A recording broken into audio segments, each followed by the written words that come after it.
Nightly Nolo for June 26, where we learned how much alike the Nixonian view of government is to the Cheney-Bush view of the presidency. Do you feel that the unitary theory of the executive allows the president to do things over and above the stated law of the land?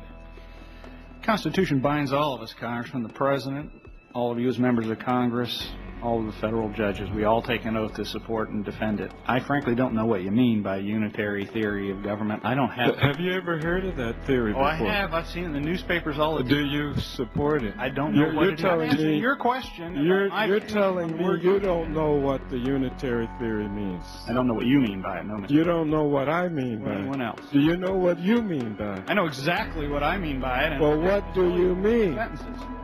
Tell me.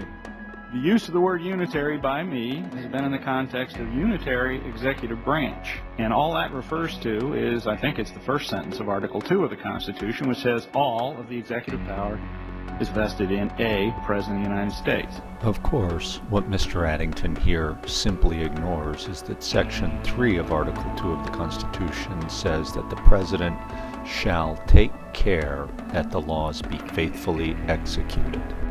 In taking such care, then, the President and the Vice President must ensure that the laws are complied with, including by them, and that means honoring the Geneva Convention Against Torture.